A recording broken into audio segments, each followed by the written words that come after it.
Ay, yeah. Ay, ay. Miracles come while we in the fight. Don't give up and hold him tight. You will have a visible battle scar, but never forget who you are and fight, fight, fight.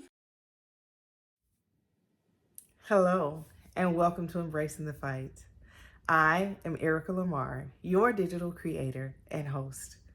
Embracing the Fight was created to help normalize the conversation surrounding physical and mental health issues and concerns.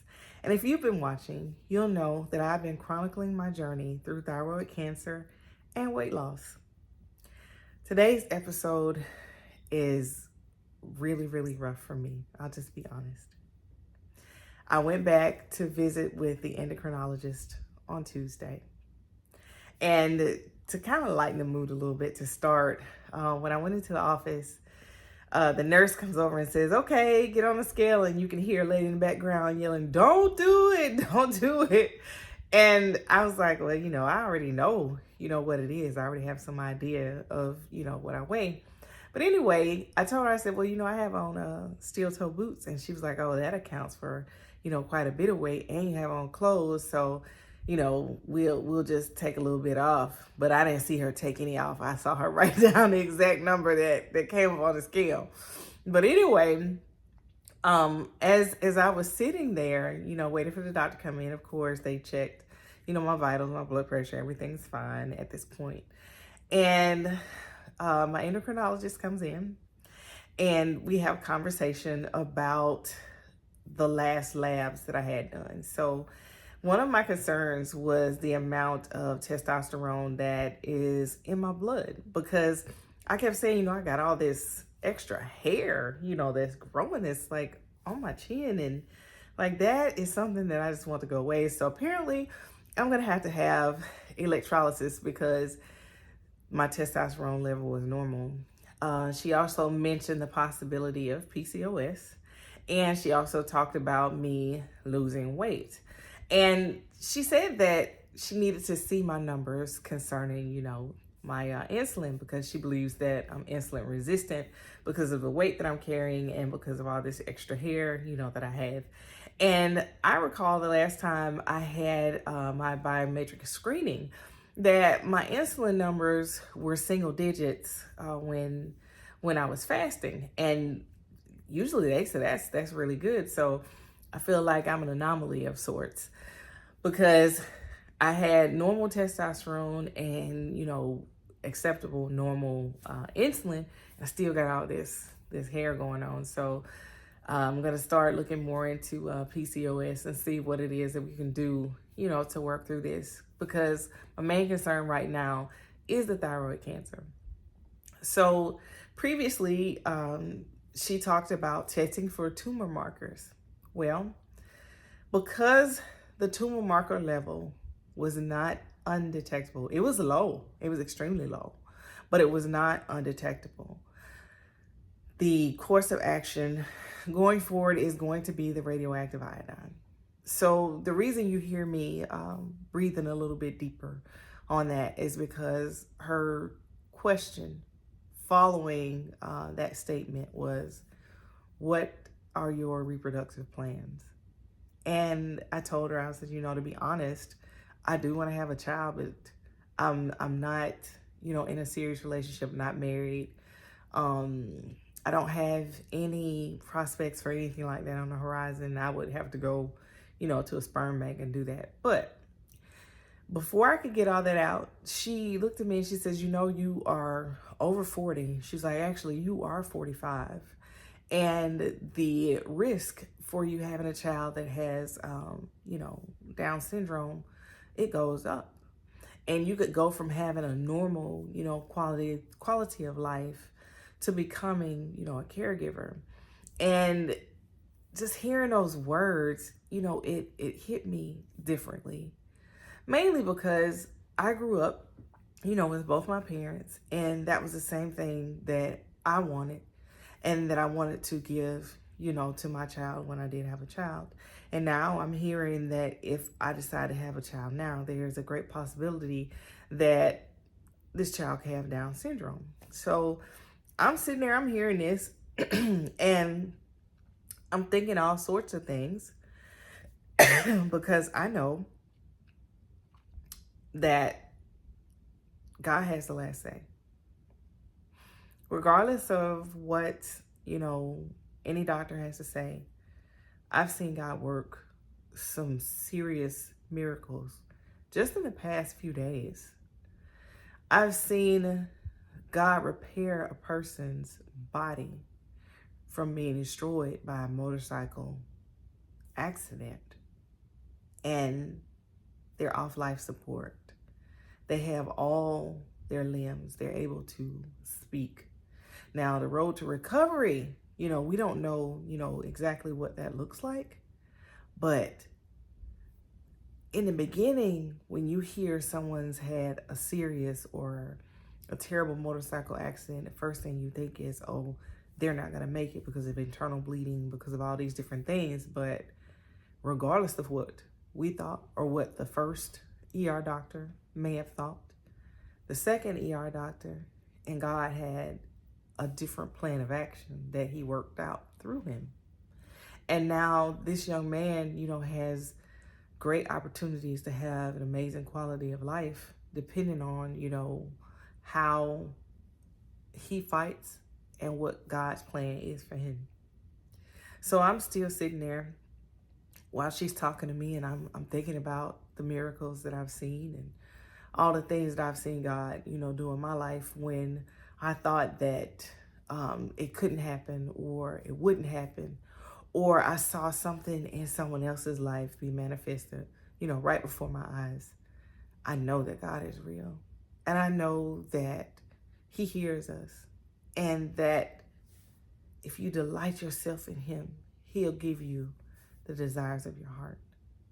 So I started wondering then, what exactly is it that my heart desires?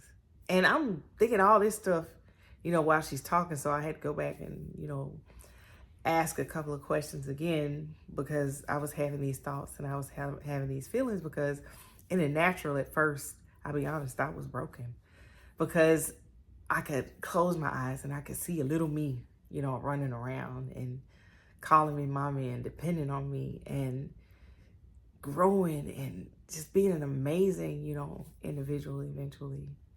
And I started to feel like it was slipping away, but God also sent a good friend, a line sister, that spoke life into me. She explained that, things happen in God's time and in his plan, not the way that we desire them to happen, but how he plans for them to happen for us. So if it's in his plan and, I'm living it out, then it's going to happen. And I know it may sound silly, but part of me just wants to go out and just be like, okay, throw caution to the wind and just, have a child. But then there are other things that I have to consider, considering, I never said I wanted to be a single parent. And shout out to folks that are single parents that are able to do that each and every day. I have a hard time getting myself up in the morning. And I know you're probably sitting there saying, well, if you have a hard time getting yourself up, your big grown self, why would you want, a little baby? But I want to be able to pour that kind of love into the world, into a child. And yes, for those of you who are wondering, I have thought about adopting. I have thought about fostering as well. And I actually thought about that when I was in my 20s. And I was thinking that way in my 20s because I felt like I could change the world one life at a time, and not necessarily, have to have a child to do that. But there are so many kids out there that need us. But I was moving so much and doing so many different things with work that because I didn't have, a partner, someone to share it with, I was like, well, I don't know if I can do this on my own. But I want to encourage you that you are much, much stronger than you think, much stronger than you feel, and much stronger than you believe. You'll be amazed at what you can do if you just try. So the reason I'm calling this closed chapters isn't because I'm closing a chapter on thinking about, having a child or anything like that. I'm closing the chapter on negativity, what we see in the physical, closing the chapter on that, and opening the chapter on continually seeking and looking for and talking with God about what his plans are for my life. Because for years I have been planning and planning and planning and planning and planning. And the majority of the things that I plan have not come to fruition because it has not been his plan. And I did not consult him on those things. So let's talk some more, about my diagnosis and what she said I would have to do going forward. Because I know there are still several people out there that are dealing with thyroid cancer. And I don't know what stage you're actually in or, what you're going through, but just know that my story is letting you know that you do have hope. You will make it. You'll be just fine. Just continue to follow the doctor's orders and trust and believe God for your healing. So with the tumor markers not being undetectable, I'm going to have to do the radioactive iodine. Now, I had two options. I could either stop taking the levothyroxine for 4 weeks, and she said walk around like a zombie, or I could take this accelerated shot that's administered in 2 doses, and then afterwards take the radioactive iodine. And of course, she was like, oh, it's probably best to do it, with the 2 shots. And, I agree, because right now I'm a little, tired as it is. And what was interesting was that she looked at my thyroid hormone levels, with the replacement, and they were normal. So if they were to take them away, and I already feel, a little tired now, imagine what I feel like if it's completely gone. So for a month, I don't know if that's the best thing for me to do, with me getting up at 3 and 3:30 in the morning to get to work on time at 5. I don't know, what quality of life and what quality of work I would have during that period. So I don't know if that's something that I would advise you to do if you're given, the other option. However, I was told that once I take, the radioactive iodine, that I have to wait at least 1 year before I try to conceive. So I'm 45 now, I'll be 46 in September. So this time, let's not even say this time, say a month from now, because she was saying it's either going to be at the middle or the end of June, beginning of July, before I actually can have the radioactive iodine. So imagine this time or that time next year is when I'd be able to try to conceive. So I have other options. I can go and I can talk with a reproductive specialist and say, hey, at 45, is it too late, to freeze the eggs that I do have, and then try to conceive that way? Because there are several different options. You can go with having a surrogate. You can do in vitro. There's lots of different things. I'm not telling you what you should do, but I'm telling you that there are options available. And if you want to have a child and you have the means to do these things, I say go for it. Because don't live your life, just waiting for certain things to happen. Sure, like I said, God has a plan for you, but faith without works is dead. So you got to work towards something. You can't just sit there and say, I hope it works. I hope it happens. I hope it does this. I hope it does that. You have to have that open dialogue with God. You have to talk to him. You have to tell him, what's on your heart. And then you have to ask him, what is his plan for you? So with all that being said, that chapter is also closing. And that chapter I look forward to closing. And that's the one that says that I'm cancer free. So once the radioactive iodine is done, then I'll just have to do, some 6-month checkups to see if there's anything else that's going on that's of concern that was caused by this large mass that was on my thyroid. And again, it was 6 centimeters, and you really couldn't see it like outside of my neck. It just really looked like my neck was extremely bulky, like I was really strong. Well, I am kind of strong, but not that it should have been indicative in my neck, but not the rest of my body, the way my body is shaped. But I said that to say this. When I saw what could happen down the line, as far as, if I had the cancer and it continued to progress, and say no one ever said anything, no one ever, brought it to my attention that I had this cancer, this conversation could be totally different. So I'm closing the chapter on the big C once this radioactive iodine is done. And the other chapter that I'm closing is the one that it's like I'm living by an unspoken set of rules. And I had done that, way back when I was younger, but I realize now that I hadn't been living, by those rules as of late. And when I say as of late, I mean when I reached my 40s, because I started doing things contrary to what, I thought I should be doing just to experience life.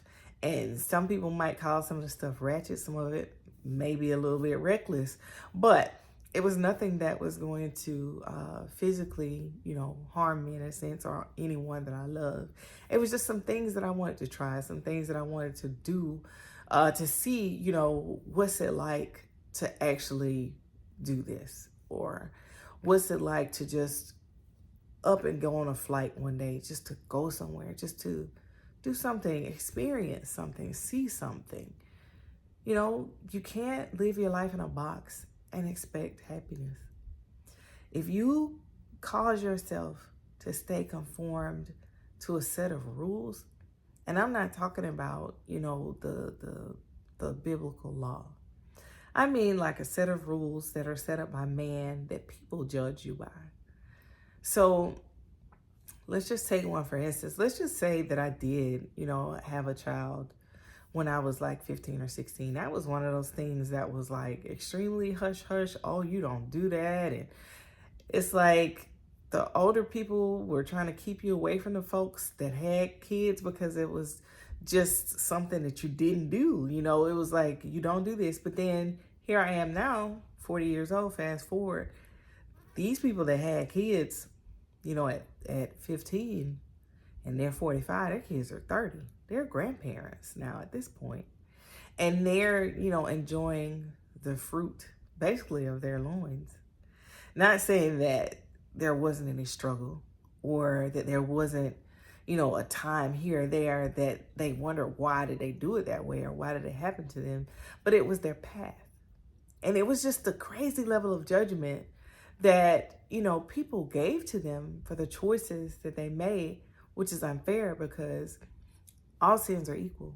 No sin is greater, than another, in a sense. Now, you can't go sinning against God and thinking that ain't greater. But I'm saying other sins like lying and stealing and things of that nature, all that stuff is, it's equal. And people try to put a greater emphasis on sexual sins. And I'm not exactly sure why that is, because a sin is a sin is a sin is a sin. So I had to sit down and really, think about it. Like, what is it that's going to make me happy? Because for the longest, I have been actually working with some amazing people that, I talk about from time to time on this podcast. And it's like, am I fulfilled there? Am I happy there? What is it that is keeping me there? So that's something that I've been focusing on a whole lot as of late. And then I've been talking to my friends that I consider to be extremely successful. And I look at their past and the things that they've chosen and the things that they're doing, and, what their lives look like now. And I had to close a chapter on that, that thinking that everybody has to measure up to something when all you have to do is follow your happiness. Because life is too short to be unhappy. I mean, you could set up all these goals and all these measurable things, but in the end, were you happy? Did it bring you joy? Did it bring glory to God? Did it do anything other than make people look at you and say, dang, you sure do make a lot of money, or wow, lots of people know your name? Did it mean anything? Did it matter? Or will you just be another person that has a headstone that just has a beginning and an end and nothing in between? So today, I'm asking that you look at all the chapters of your life. I want you to sit down and think about the things that you need to close chapters on. Close the chapters that bring you hurt, that bring you pain, that bring you negativity, that take away from who you are. Those type chapters don't make for good books. They make for great bonfires, though. So I say you write those things down and you set them on fire, rip them up, ball them up, tear them up. Do what it takes to remove them from your life. Because like I said, you only have one life to live. And why not be happy? Why not be filled with joy? I mean, it makes absolutely no sense to walk around being a shell of yourself when you can be anything. And anything can be amazing if you work at it. So the other thing that I want you to do, besides closing the chapters that we just talked about, is go and get your health tested. Do a biometric screening. Understand your numbers. Understand what the doctor tells you, because all these things are interconnected. Because think about it. I was talking about my thyroid and end up talking about insulin resistance and tumor markers and just thyroid levels. It's so many things that have one impact or another, because all the systems in your body work together to make you who you are and make you feel how you feel. So if you got one system that's going haywire, it affects another system. So take the time to go and get a biometric screening, know your numbers, and then work toward getting better, losing weight, or some people might need to gain weight, or maybe you need to eat differently because you might look like you're in shape, but you got high cholesterol, because you can't look at somebody and tell, they have high cholesterol or high blood pressure. You can't. I mean, if you make the assumption that somebody overweight has high cholesterol, you'd be wrong, because my cholesterol is great. And I know that I currently don't have, a healthy body weight, but I have been doing my boot camp twice a week. I've also been riding my bike, but I'll just be honest. What I've been putting into my body is not the best. It's not the greatest, but it serves a purpose. And I'm making a change to that as well. So I have to close the chapter on unhealthy eating. That chapter has been open for a very, very long time. And I was able to mask it, when I was playing tennis a whole lot, especially like when I was in college and I was running. I could eat whatever I wanted to eat and it didn't matter. Now, honey, it matters. It matters a whole lot. Even though my biometric screening numbers look good as far as, triglycerides and as far as insulin and, cholesterol, things of that nature, everything looks good. What impact will 10 more pounds have? What about 15? Will it drastically change those numbers? Will it cause me to have a stroke, heart attack? What will it do? Am I just on the cusp? What if it's just 1 pound or half a pound? I'm not willing to take that risk. So I'm closing the chapter on unhealthy eating, one bite at a time, because I promise you those Reese's cups are calling my name. And sometimes a cheeseburger will call my name, a little bit of soda. I don't drink much soda, but it will call my name and I will answer. Now, I'm not going to sit here and not tell the truth, but that is my issue. It's really sugar, sweets, because I will indulge in sweets all day long. I'll eat sweets for a meal versus, something green and wonderful and healthy for me. I'll down ice cream with whipped cream and nuts and hot fudge. And I know that that's not necessarily what I should be doing, but I sit there and tell myself, oh yeah, well, I'm exercising. I can have a little bit sometime, and that little bit always turns into a lot. And I know I'm not the only one out there that tries to say, okay, I burn 400 calories. That's half of a milkshake. So let me go ahead and get this milkshake. What's the point of exercising if all you're going to do is eat the calories back up? No point at all. So I have to close this chapter on healthy eating. And I need you guys to hold me accountable, because the folks who have been holding me accountable with the workouts, you all will see that I'm in the picture every week for Empower Boot Camps, Wesley Chapel. You don't get in the picture if you don't go and you don't participate. So I'm there and I'm participating and I'm having an amazing time, but I just have to deal with how I eat. So with that being said, I need you all to hold me accountable. Like I said, I need you to write down the things that you need to close the chapter on. I need you to get a biometric screening. I need you to exercise, eat right, and tell me how you're feeling. I would love to hear from you. My email is operations@diversitydesigned.com. It will be in the show notes. And if you would love to be on the show, or if you wanted me to speak to a specific topic, please send me an email to that email address. Again, that's operations@diversitydesigned. Thank you so much for tuning in to this episode of Embracing the Fight. I am Erica Lamar, your digital creator and host. Have an absolutely amazing day.